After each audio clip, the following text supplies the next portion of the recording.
vamos a comenzar con uno de los pilares fundamentales de nuestra asignatura, de nuestra cátedra, que es los conceptos generales de anestesia local y algunas de las técnicas. Ya hemos hablado de la importancia que tienen, ¿no?, las técnicas de anestesia en nuestra profesión, que somos quienes más dominamos este tema, y que, no sé si ya se los dije, pero si se los dije, se los repito, también para nosotros es una carta de presentación frente a nuestros pacientes, ¿no? Tener una buena respuesta de los pacientes frente a la anestesia habla bien de nosotros, ¿no? Siempre ustedes van a escuchar decir, qué mano que tiene el doctor, o no sentí nada, o enseguida tuve anestesia, en fin, no tuvieron que repetir. Eso está bueno para nosotros, ¿no?, para nuestra profesión, para el ejercicio diario, ¿verdad? Entonces vamos a dedicar unos primeros minutos a hablar sobre generalidades y después les vamos a hablar de técnicas para la mandíbula y técnicas para el maxilar, ¿ah? Insistiendo, la odontología y la anestesia van de la mano, ¿tá? Definitivamente, esto ustedes ya lo saben y lo van a vivir en los próximos años cuando tengamos mayor cantidad de materias clínicas. Y venimos con un lastre histórico, ¿no?, de que vinculan siempre a la odontología con el dolor, ¿no? Entonces, creo que en algo hemos mejorado esa imagen y están ustedes en estas generaciones de las cuales forman parte ustedes, de cambiar esa impresión que tiene la gente de la odontología, ¿verdad? Y una de las herramientas es la anestesia, sin duda, ¿tá? Ya hablamos que no solamente la anestesia va ligada o va relacionada a la cirugía, va a muchas disciplinas odontológicas. Y como ya les dijo la profesora Romero, es un fármaco que comienza su acción antes de absorberse. No les voy a aburrir con estos antecedentes históricos, porque ya les habló la doctora Romero, pero nos gusta saber de dónde venimos, ¿tá? Así que, fíjense, en el año 165 ya había noticias sobre alguna cosa para algún elemento como agente anestésico, bueno, hasta la fecha de hoy, ¿tá? No los voy a aburrir con esto porque ya la doctora Romero se los dio. Sí, el homenaje que corresponde a Wells, ¿tá?, que en su momento supo tener un monumento en la facultad y no sé dónde fue a parar.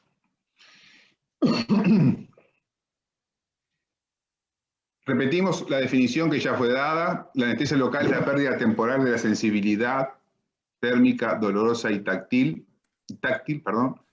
por medios terapéuticos como suministro de fármacos sin inhibición de la conciencia, ¿tá? El anestésico local es un bloqueador reversible de la conducción de las fibras nerviosas cuando es suministrado en un área determinada. También ya fue dado exhaustivamente por la profesora Romero. Hay otros, ¿tá?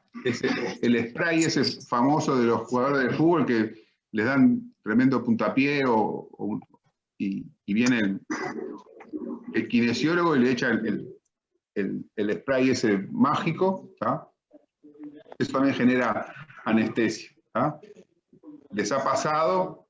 Espero que no por las condiciones de este señor, pero cuando uno queda apoyado en un brazo o en una pierna, hay un micrófono abierto, ustedes sienten esa sensación como de hormigueo en los miembros, ¿ah? Y otras maneras de generar anestesia. No sé si alguien puede apagar su micrófono porque estoy escuchando.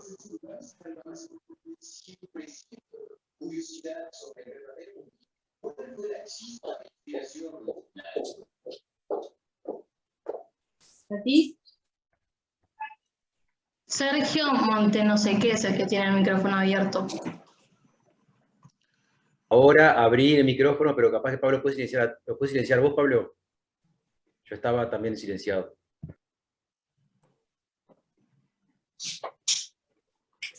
No te encuentro. Bueno, seguimos. Entonces, vamos a...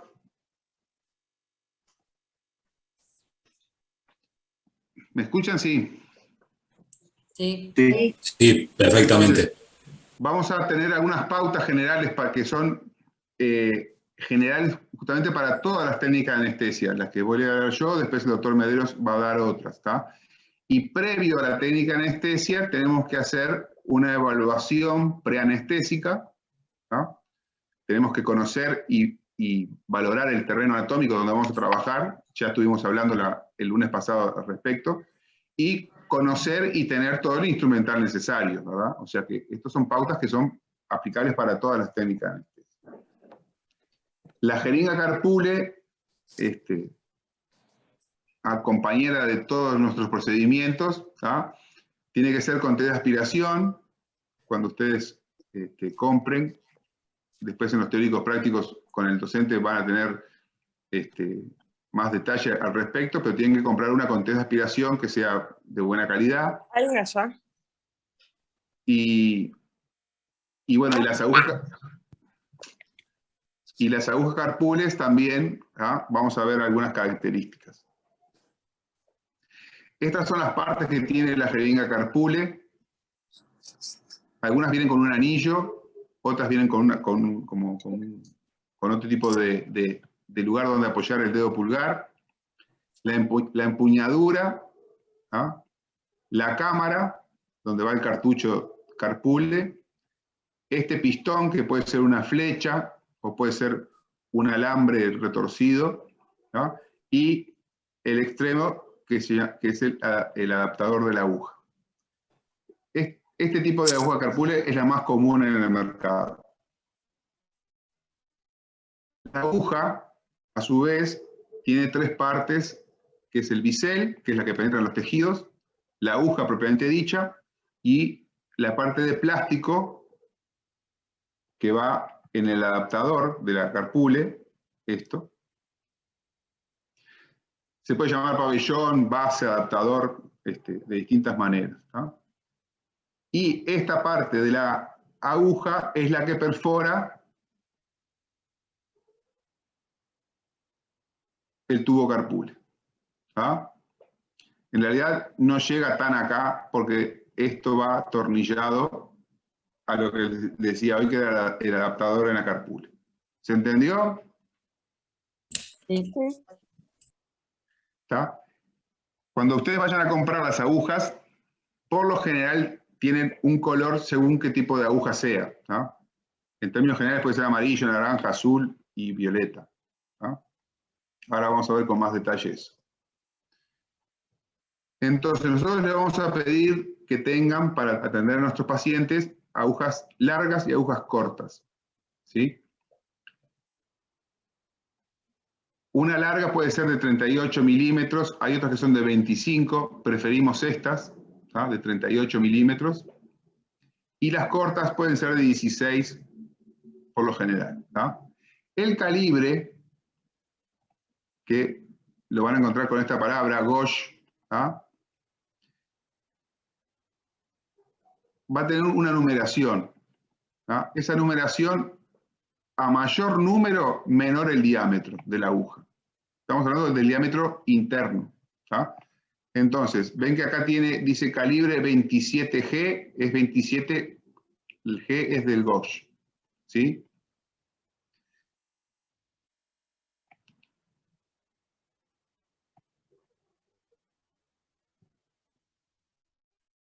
Entonces ahí tienen el calibre y la longitud, ¿tá? Un calibre de 30 o de 27, puede ser, por lo general es 30 o 27, por lo general es 27 lo que hay en el mercado, ¿tá? Pero pueden encontrar alguna de 30 capaz, ¿tá? Y estamos hablando que es el diámetro interno, ¿tá?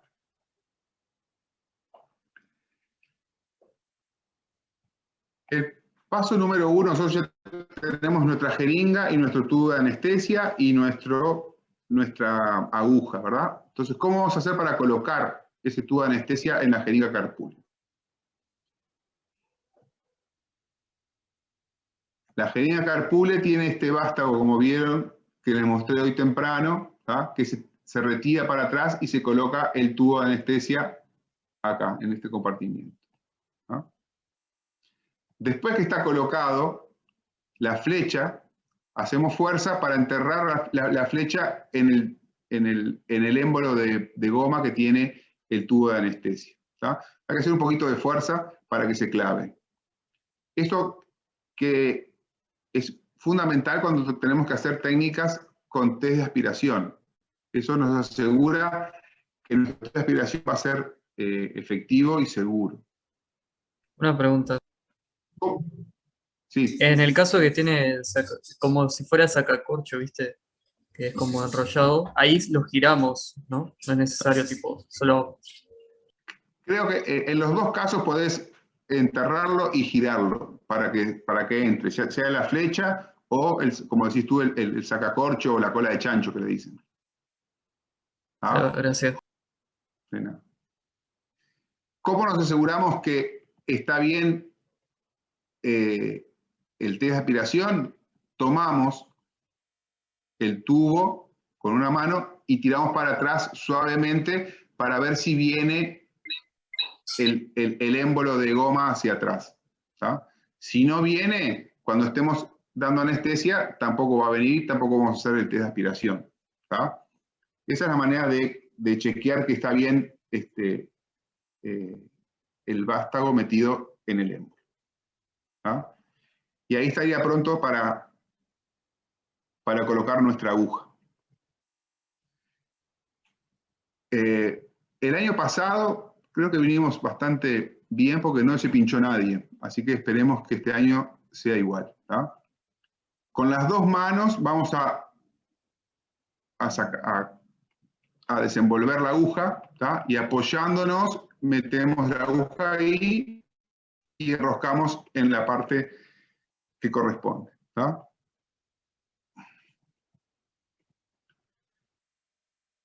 Ahí están viendo, miren.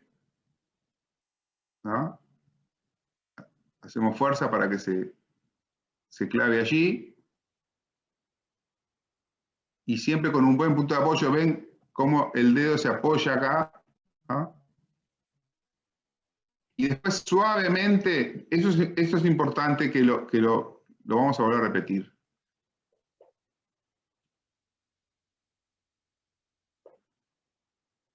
Esa manera de sacar suavemente la tapa de la aguja es importante. Vean ahí, al final del video cómo ahí suave. Y ahí lo dejan. ¿Tá?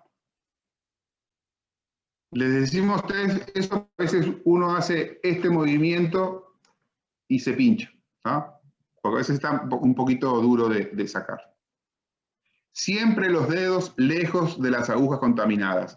Si yo preparo la jeringa Carpule con la aguja y me pincho antes de atender al paciente, no sería problema. ¿Tá? Sí es problema si me pasa eso después que atendí al paciente. ¿Tá? De manera que nuestros dedos lejos de las agujas y para cubrirlo, lo cubrimos de lejos. ¿Tá? ¿Quedó claro? Sí. Bueno, vamos a ver rápidamente algunas clasificaciones de las técnicas de anestesia que nos van a ayudar un poco a ordenarnos para cuando nosotros les pidamos que nos describan las técnicas, ¿verdad? A grosso modo podemos clasificarlas en anestesias tópicas o por inyección. ¿Ah? Directas o indirectas, intra o extraorales, a boca abierta, a boca cerrada, y según el territorio de inervación, en lo que ven ahí, ganglionar, troncular, regional y terminal. ¿Ah? Desde ya les voy a decir una cosa que nosotros insistimos, porque en otras materias ustedes van a escuchar que los docentes le van a decir, dale una infiltrativa. ¿tá? Cuando están hablando de técnicas terminales. ¿Tá? Salvo las que sean tópicas, que vamos a ver ahora cuáles son, todas son inyectables, todas son, bueno, se me fue, lo que les acabo de decir. Infiltrativas. Todas, gracias, todas son infiltrativas, porque en todas estamos infiltrando un líquido anestésico, ¿tá? Una solución anestésica, perdón. ¿Tá? Entonces, todas son infiltrativas, salvo las tópicas. ¿Quedó claro? Las tópicas vienen de distintas presentaciones, en geles, en spray, en cremas. ¿Ah? Por lo general, ya les dijo la doctora Romero, en una concentración mayor. ¿Ah? En algunos casos son útiles, que en la gran mayoría, quizás para niños o para pacientes muy aprensivos, se pueden utilizar. ¿Ah? Sí, las que nosotros damos son las de inyección, ¿tá? Es lo que van a hacer todo el año. Y acá hay varios conceptos importantes que también ustedes tienen que tener presentes cuando nos van a describir la técnica de anestesia. Y es lo siguiente. Nosotros vamos a tener un punto de punción. ¿Ah? En la mucosa va a haber un punto de punción. Y vamos a tener un punto de inyección. El punto de inyección es donde nosotros vamos a depositar nuestra solución anestésica. ¿Ah? Entre ese punto de punción y ese punto de inyección hay un trayecto. ¿Ah? Un trayecto de unos milímetros, unos centímetros, depende de la técnica que lo vamos a ver. ¿Ah? O sea, puncionamos e inyectamos. Fíjense que en este punto de punción y el émbolo y la base de la aguja tiene que haber un espacio. ¿Tá? No podemos, como ya le vamos a mostrar más adelante, no podemos que esta parte del capuchón quede en contacto con los tejidos. ¿Sí? Porque podría llegar a pasar, es raro, pero podría llegar a pasar, y lo van a ver cuando hablemos de eventos adversos, que esto se quiebre, y entonces si tenemos toda la aguja adentro de los tejidos, es complicado de ir a buscar. ¿Tá? De manera que, siempre hay que dejar parte de la aguja afuera de los tejidos. ¿No? En la técnica que más podemos tener dificultad de no hacerlo es en la técnica alveolar inferior, que lo vamos a ver. ¿No?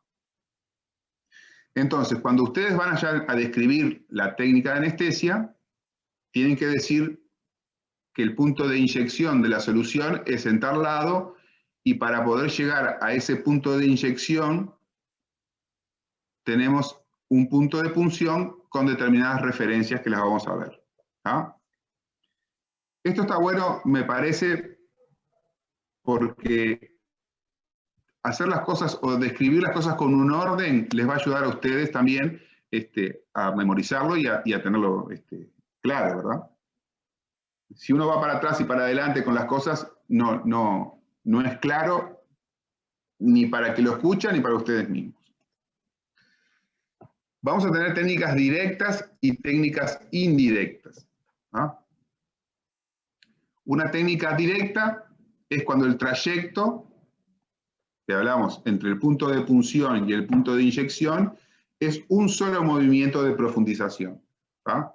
Y la indirecta es cuando el trayecto se realiza con más de un movimiento. ¿Ah?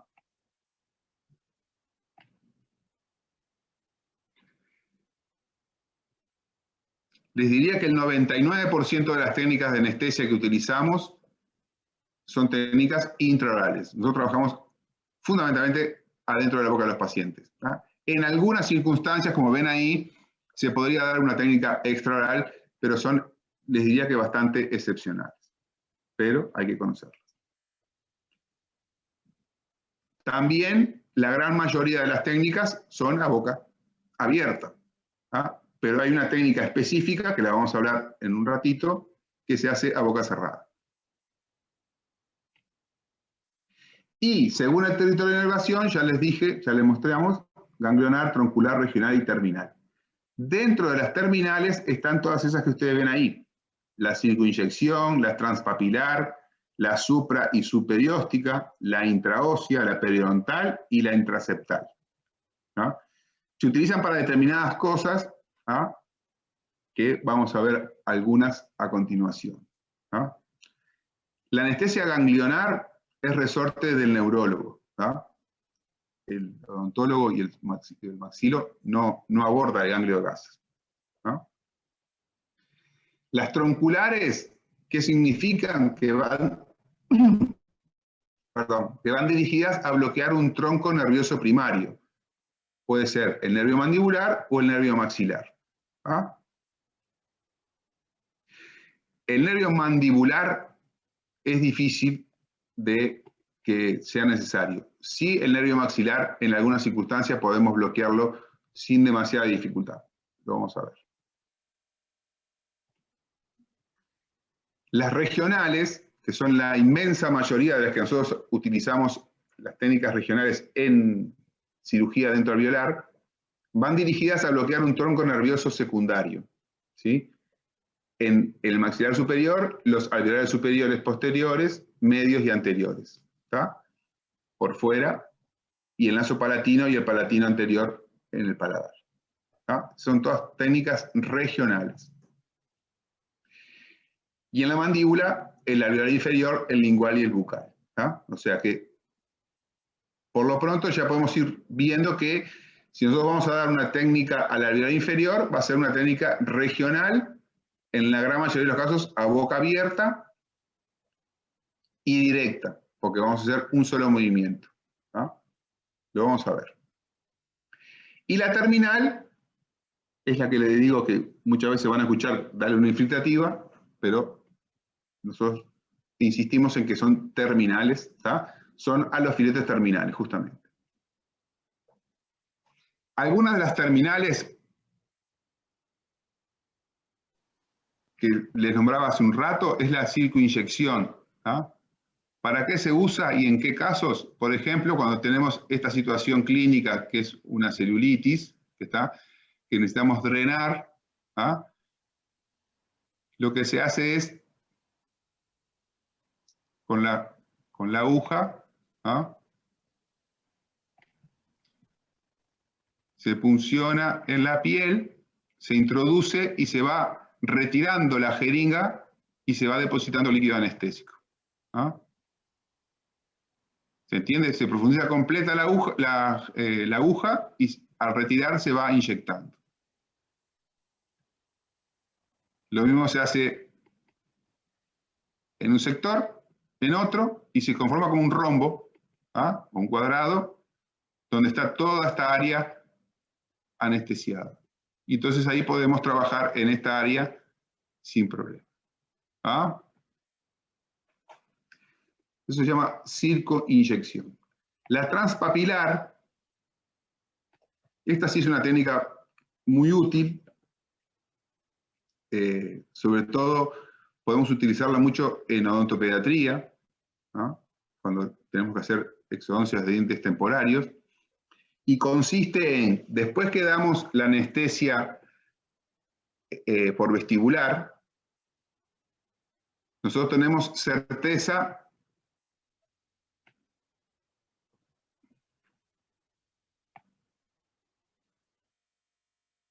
no sé qué están escribiendo, pero bueno.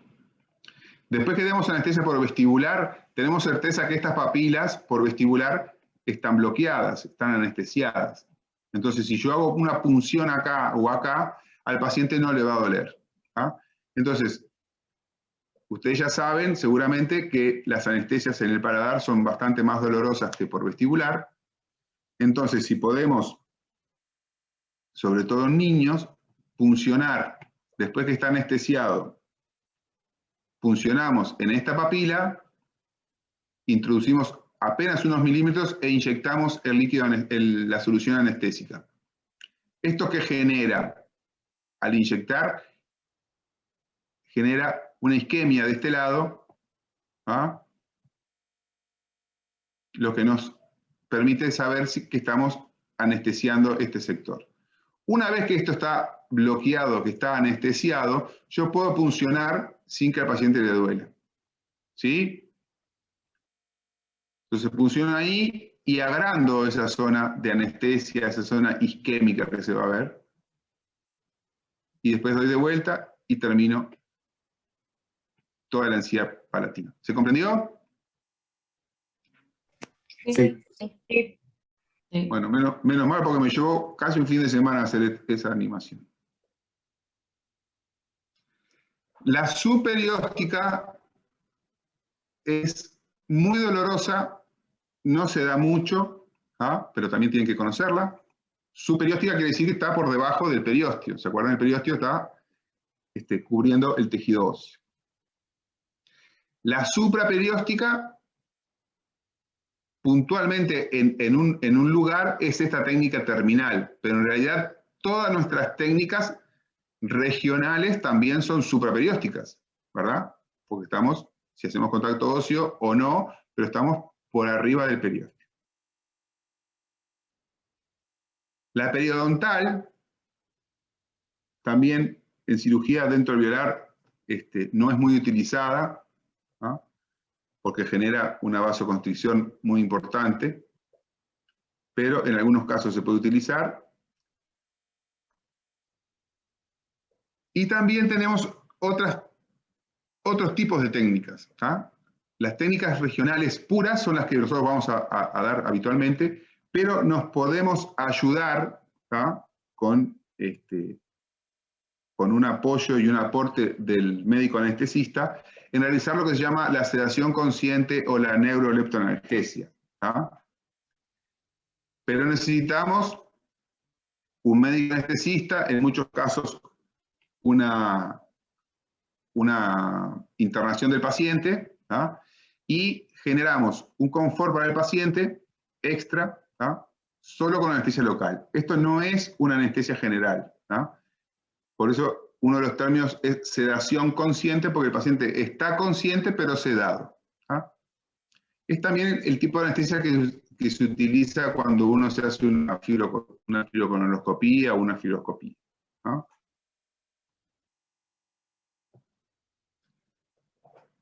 ¿Quedó? Profe, Sí. ¿en qué tipo de procedimiento se utiliza esa anterior?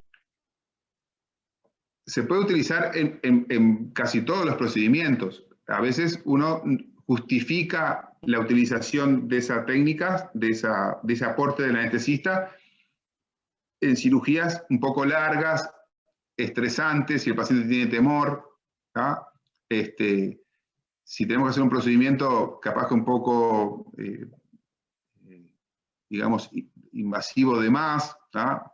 No quiero decirles cosas que ustedes no conocen, pero hay procedimientos que, como decía el profesor Rabeca, está al borde de la anestesia local. ¿Tá?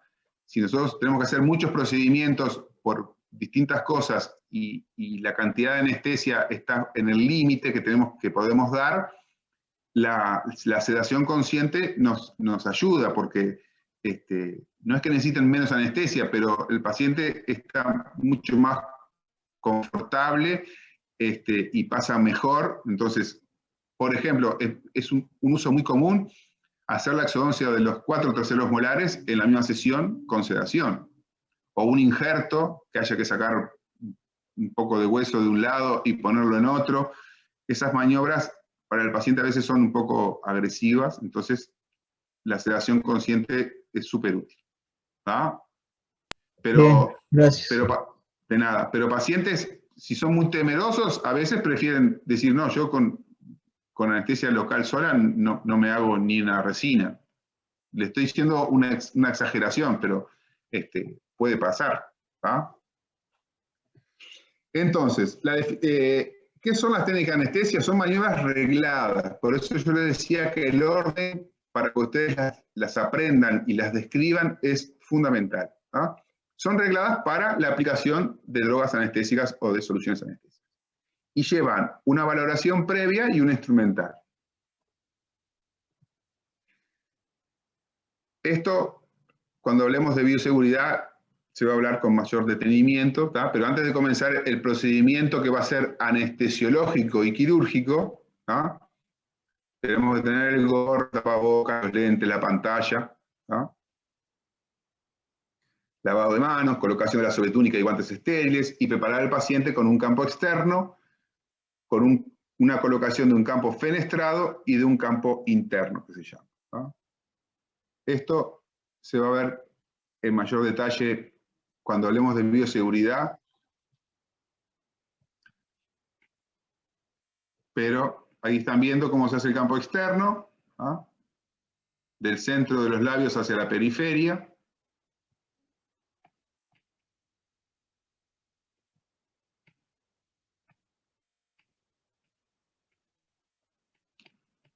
Se coloca el campo fenestrado, como ven a la izquierda, y luego el campo interno, ¿ah? Como ven ahí, en el punto de punción, en la zona motivo de consulta, ¿ah? Les repito que eso lo van a ver en varios teóricos, así que no se preocupen. Entonces, eran maniobras regladas. ¿Se acuerdan que habíamos hablado de un punto de inyección y de un punto de punción?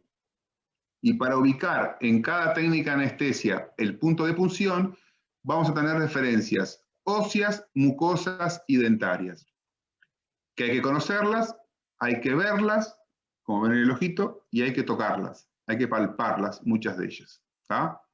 Entonces, no solamente es mirando, sino también poniendo los dedos adentro de la boca de los pacientes. Para el alveolar inferior y lingual, que van juntos, tenemos que poner al paciente con el respaldo del sillón a 45 grados, ¿tá?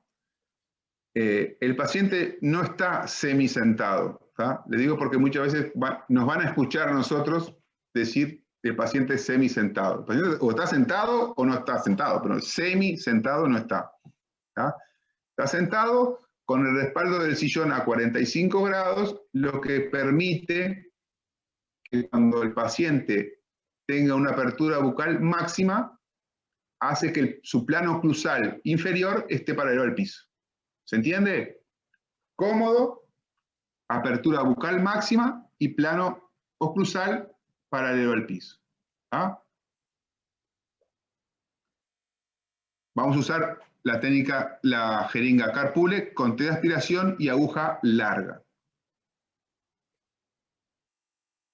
El punto de inyección para el nervio alveolar inferior y lingual, ¿dónde es? ¿Dónde vamos a depositar nuestra solución anestésica? En la cara interna de la rama mandibular, donde está la língula, ¿tá? Que es este sitio. ¿Tá? Por todos conocidos. Eso es nuestro punto de inyección, donde vamos a depositar el líquido anestésico, reitero. Y para acceder a ese sitio, reitero, tenemos referencias óseas, mucosas y dentarias. Las óseas, en este caso, a veces son un poco complejas de visualizar, ¿tá? Pero por palpación extraoral palpamos el borde posterior y el borde anterior de la rama mandibular, ¿tá? ¿Para qué nos sirve esto? Recuerden que nosotros vamos a ir a la cara interna de la rama.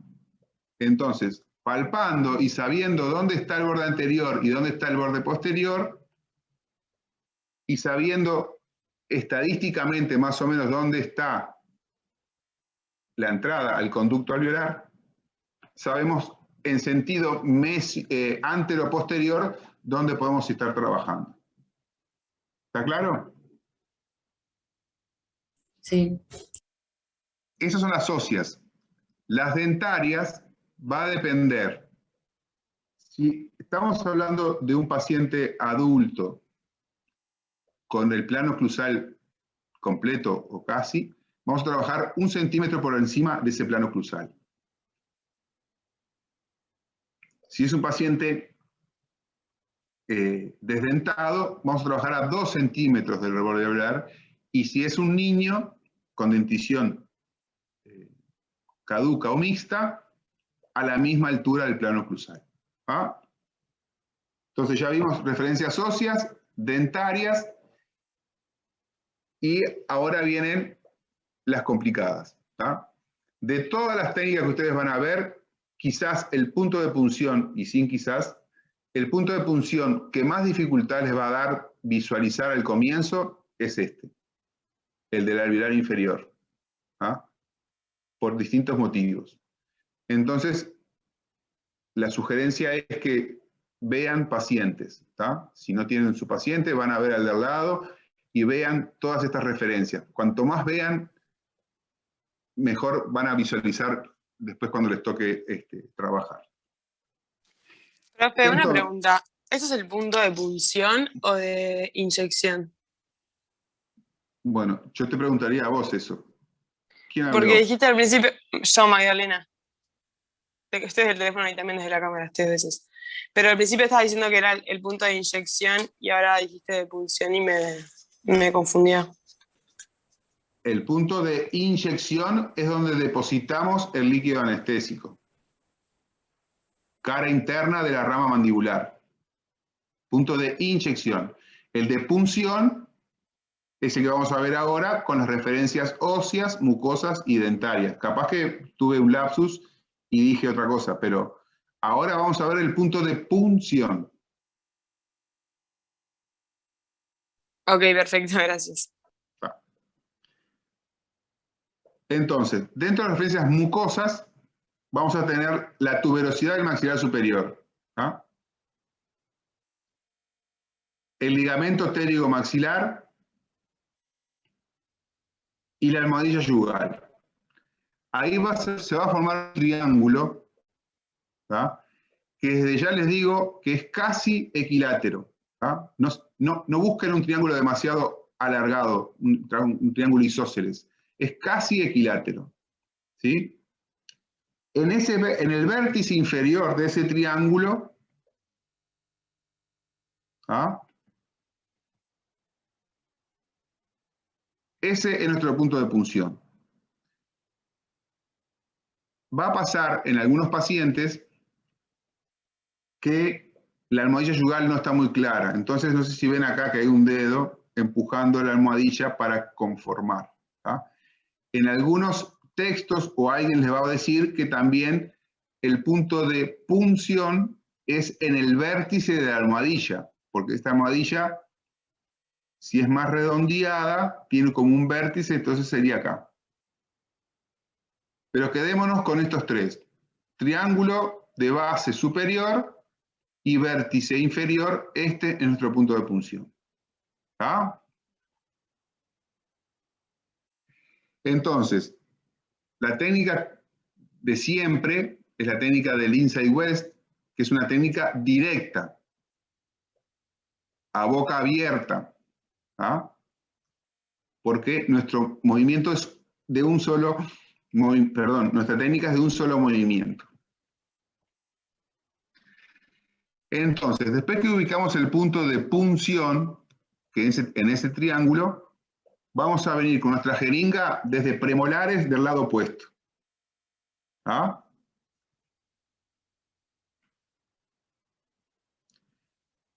En ese punto de punción vamos a profundizar entre 2 y 2,5 centímetros hasta que pase ¿qué?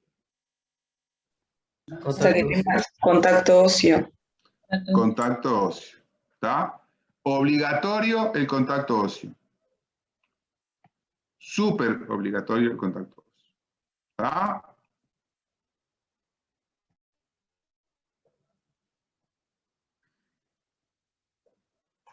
Les ponemos esto siempre también porque es importante. 2, 2,5, a veces puede ser un poquito más y a veces puede ser un poquito más. Depende de las divergencias de las ramas de nuestro paciente. Si las ramas son muy divergentes, calculen que seguramente tengamos que profundizar un poquito más. ¿Tá? Es a título informativo. Entonces, tenemos el punto de punción, la dirección de de la aguja y de la jeringa, la profundización, todo esto es lo que tienen que decir ustedes cuando les vamos a pedir que describan la técnica. Contacto óseo, y después del contacto óseo, ¿qué viene? El test de aspiración. El test de aspiración, muy bien. ¿Ah? Esto es importante que lo tengan presente. Ahora después vamos a ver por qué. ¿Ah? La disposición del paquete. Lo más distal, lo más posterior es la vena, después la arteria y después el nervio. Para recordarlo pueden decirse van, V-A-N, van, pero vienen hacia nosotros. ¿Tá? Vena, arteria y nervio van, pero vienen hacia nosotros. ¿Tá? Yo por lo menos me lo acuerdo así. ¿Tá?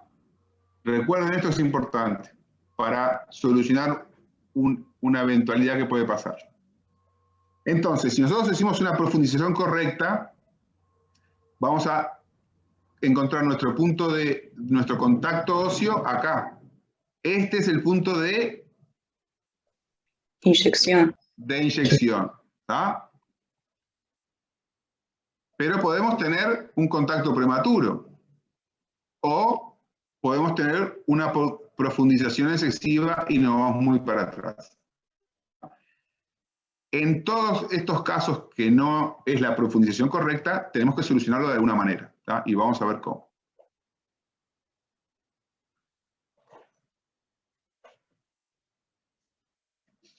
Perdón.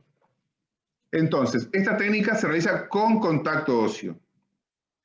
Otra cosa que pasa es que nosotros vamos perfecto, hacemos el contacto óseo y cuando hacemos el test de aspiración, en vez de hacer el test de aspiración manteniendo el contacto óseo, como venimos con el émbolo de la jeringa hacia atrás, retiramos también la aguja y perdemos el contacto óseo.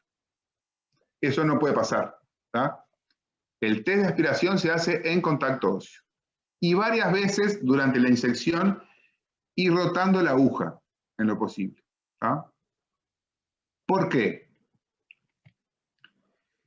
Porque nosotros podemos estar, esto es un vaso, ¿ah? Lo perforamos y aspiramos y da negativo, pero si estamos adentro nos da positivo, aspiramos sangre. ¿Ah? Pero puede llegar a pasar que nos dé un falso negativo. ¿En qué casos? Si yo vengo, profundizo, que dé una aspiración positiva en esta técnica, no significa que esté mal dada la técnica. ¿Tá? Eso es importante. Yo hice todo perfecto, profundizo y el bisel de mi aguja quedó pegado, adherido a uno de las paredes de los vasos. ¿Tá? O sea que cuando aspire no va a venir sangre, pero estoy adentro del vaso. Eso me da un falso negativo. Entonces, para solucionar esto, lo que tengo que hacer es repetir la aspiración y girar un poco la jeringa y la aguja. ¿Se entiende? Sí, se entiende. Entonces, el test de aspiración consiste en retraer el émbolo de la jeringa para permitir que la entrada de sangre en el cuerpo de la misma o dentro del tubo de anestesia. ¿Tá? Lo vamos a ver ahí.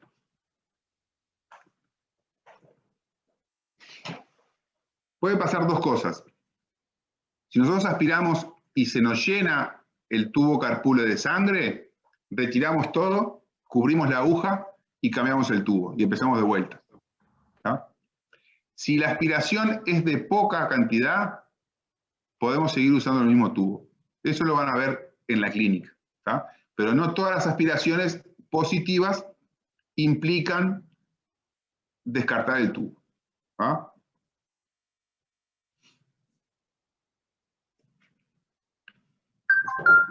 Si el test de aspiración nos da negativo, ahí podemos comenzar a inyectar el líquido, la solución anestésica, no el líquido. ¿Ah? Y vamos a poner de 1,5 a 1,8 mililitros 1,8 es lo que trae el tubo. Entonces, para repasar, el punto de inyección es la cara interna de la rama mandibular. Craneana era antes, mandibular. El punto de punción es el vértice inferior del triángulo formado por la tuberosidad, la plica y la almohadilla yugar. Venimos de premolares del lado opuesto, profundizamos 2 a 2,5 centímetros, con contacto óseo, test de aspiración repetido e inyectamos un tubo entero. Acá van a ver dos modalidades, ¿tá?, que dan todo el tubo en el contacto óseo, ¿tá?, y algunos preferimos retirar un poco, dejar un quinto de tubo, retirar y antes de que sale la aguja completamente de los tejidos, dar ese quinto de tubo para el nervio lingual. ¿Tá? Cualquiera de las dos maneras es correcta. Entonces, habíamos dicho que podíamos tener un contacto perfecto, o uno prematuro, uno muy posterior, o aspiración positiva. Eso puede pasar, ¿tá? Y tenemos que saber cómo resolverlo. Si tenemos un contacto óseo prematuro, vamos a transformar nuestra técnica directa en un solo movimiento en el trayecto en una técnica indirecta o en 3 tiempos. ¿Va?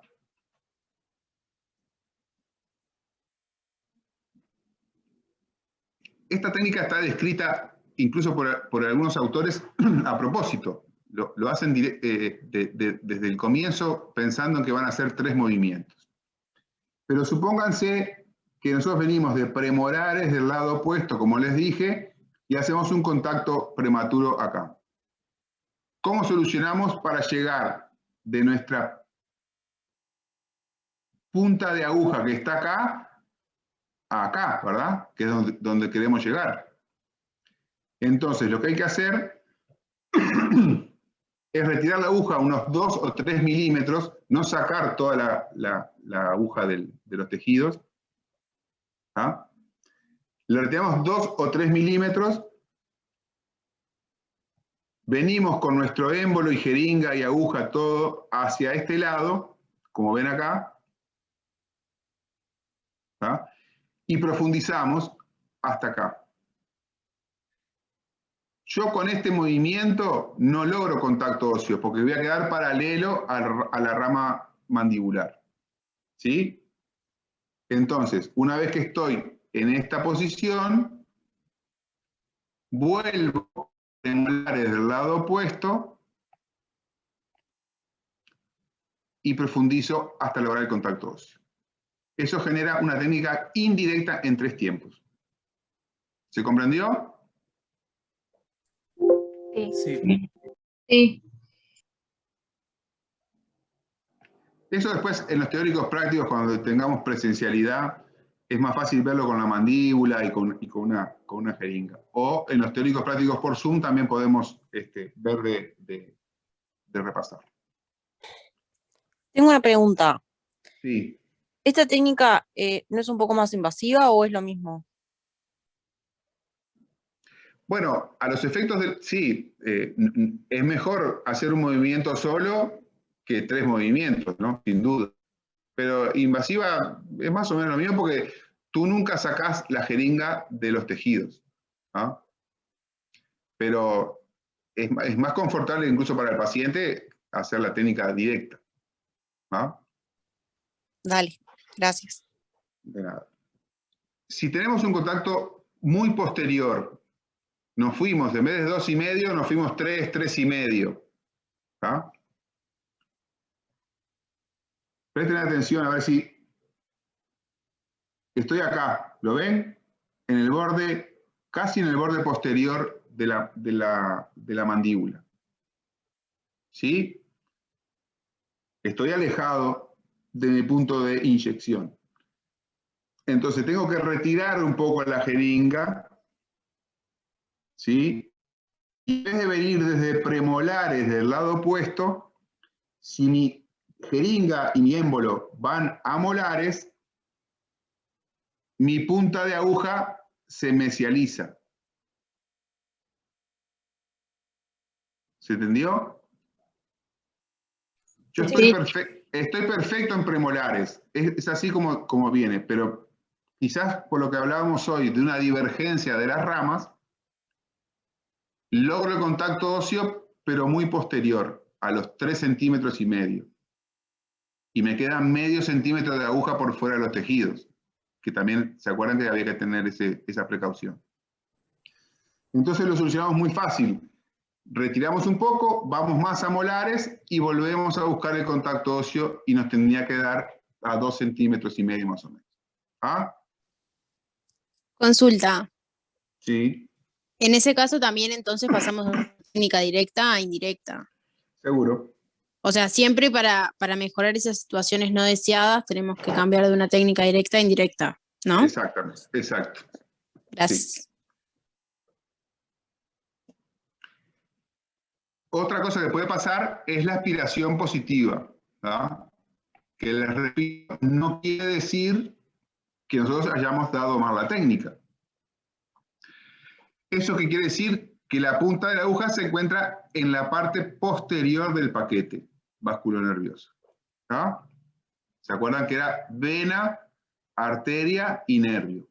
¿Ah? Yo estoy acá, vena, arteria. Entonces, retiramos la aguja. ¿Ah? ¿Y qué calculan ustedes que hay que hacer con la punta de la aguja? ¿Más atrás o más adelante?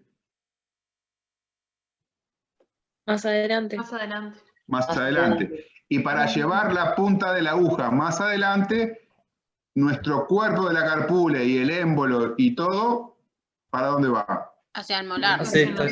Hacia molares. Perfecto. ¿Está? Si uno tiene en la cabeza dónde está trabajando, es más fácil razonarlo y no nos ponemos nerviosos, sabemos cómo solucionarlo. ¿Está? O sea, un test de aspiración positivo, también retiramos un poco porque estamos adentro de los vasos, movemos la jeringa hacia molares y volvemos a hacer contacto óseo. Siempre hay que tener contacto óseo en la técnica. ¿Estamos de acuerdo? Sí.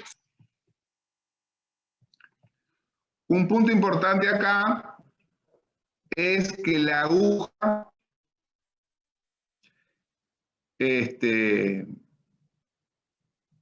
no apoye en la lengua, ¿tá? Es a veces causa de una función séptica, ¿tá? Si la lengua está saburrada y no la limpiamos bien y apoyamos la aguja sobre la lengua y después introducimos esa aguja sobre los tejidos, podemos tener un problema, ¿tá? La filmación que les acabo de mostrar fue un poco acelerada, ¿tá? Pero la inyección, recuerden que tiene que ser lenta, más o menos un minuto y algo, para que el paciente le moleste poco. ¿tá? Existe otra técnica que también es directa, que es la técnica de Go Gates. Se la vamos a mostrar porque está en la literatura que les pasamos. No es una técnica que nosotros usemos, ¿tá? Pero está descrita en la literatura y está bueno que la conozca. ¿tá? Es una técnica directa a boca abierta y bloquea los 3 nervios, el alveolar inferior, el lingual y en la gran mayoría de los casos el bucal, ¿tá? en un 75% como ahí dice.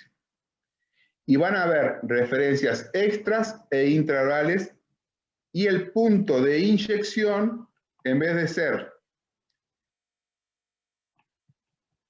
acá, en la língula, es en el cuello del cóndilo mandibular. ¿tá? Ahí lo veo. Go Gates. Entonces, las extraorales, perdón, vamos a marcar, a ver una línea que es entre el intertrago del pabellón auricular, ¿tá? La nariz y la comisura labial. En apertura máxima, ¿tá?, se identifica dentro de la boca la cúspide mesiolingual del segundo molar maxilar. Es una de las cosas que tiene esta técnica, que si no está el segundo molar es un poco más complicada, ¿tá? Y siguiendo la dirección de la referencia extraoral que acabamos de ver, ¿tá?, viniendo de entre caninos y premolares de la mandíbula contralateral, profundizamos 2,5 centímetros hasta el contacto óseo. ¿Tá? Test de aspiración e inyección. ¿Ah? Ahí lo ven. ¿Ah?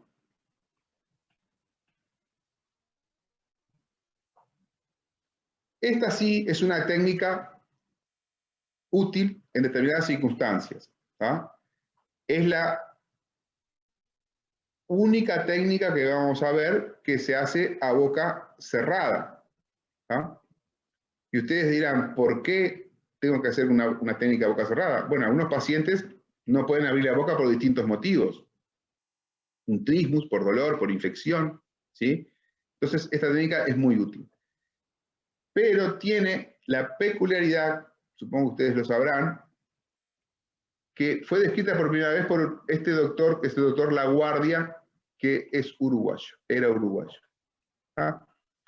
Después, otros autores, como Aquinosi y Basirani, que de hecho en la literatura lo van a encontrar por esa técnica, hicieron o la describieron también, pero el primero que la describió fue un uruguayo. ¿Ah? Como dice ahí, en el año 1925. ¿En qué consiste? El paciente está con la boca cerrada y nuestra jeringa carpule y aguja larga va a discurrir entre la tabla vestibular y la mejilla a la altura de los cuellos de los molares o de los dientes superiores, ¿no? Si bien vamos a anestesiar mandíbula, es a la altura de los cuellos de los molares superiores. Y profundizamos un poco más, de 2,5 a 3 centímetros. ¿Sí? Y calculen ustedes, ¿hay que hacer test de aspiración? ¿Hay que hacer contacto óseo? Bueno, ya está escrito ahí. No, no hay que hacer contacto óseo. ¿Tá? Porque nosotros venimos paralelos a la rama mandibular. El bisel de la aguja tiene que mirar hacia la cara interna. ¿Tá? Si hacemos test de aspiración repetidas veces e inyectamos. ¿Tá? No es una técnica muy habitual, pero en más de una oportunidad nos saca de un apuro. ¿Ah?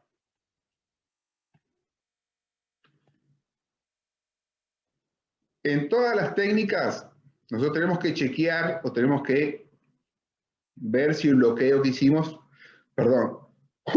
fue el correcto. El test de anestesia al nervio inferior es en un lugar específico. Es pregunta de examen, se la preguntamos todos los años y la pregunta es, ¿dónde hacemos el test al alveolar inferior y por qué? ¿Va? ¿Dónde hacemos el test de anestesia al alveolar inferior? ¿Alguien sabe?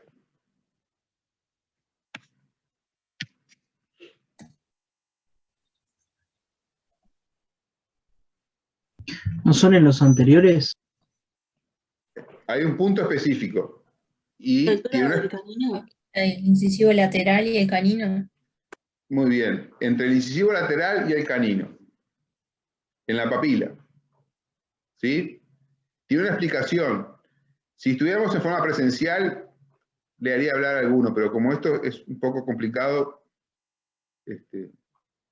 por eso no me gustan los teóricos, prefiero los presenciales. ¿Por qué hacemos entre el canino, entre el lateral y el canino? Si yo hago el test de anestesia entre el central y el lateral, puedo tener ramas del alveolar o del alveolar contralateral, ¿verdad? Y al paciente le puede doler. Si lo hago entre el canino y el premolar, puedo tener ramas del bucal, ¿tá? Que son excepcionales, pero podrían. Entonces, el punto seguro es entre el lateral y el canino. ¿Se entendió? ¿Dónde es y por qué? Pregunta de examen.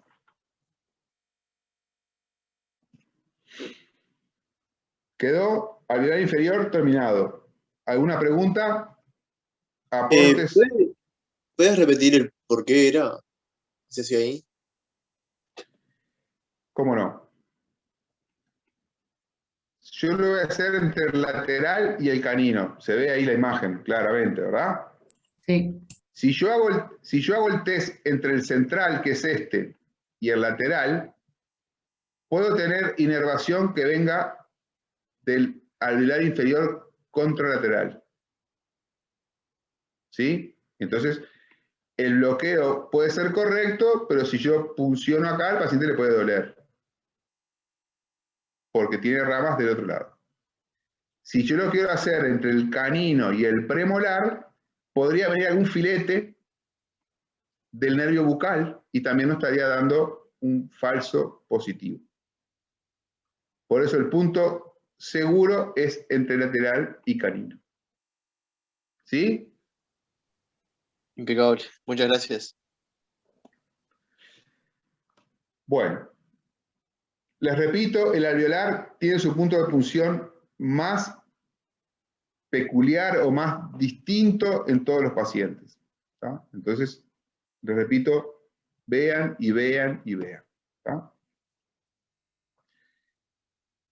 El alveolar inferior, como les dije, va acompañado del lingual. Entonces, pero para nuestro procedimiento quirúrgico necesitamos hacer otro bloqueo anestésico que es el nervio bucal.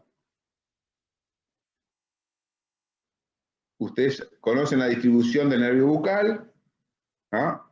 Si no la saben, la repasan. ¿Ah? De la cara interna se hace externo, ¿tá? Y va a inervar. Ahora vamos a ver qué es lo que inerva. ¿Ah?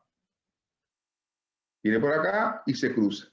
En este sector es donde nosotros vamos a encontrar nuestro punto de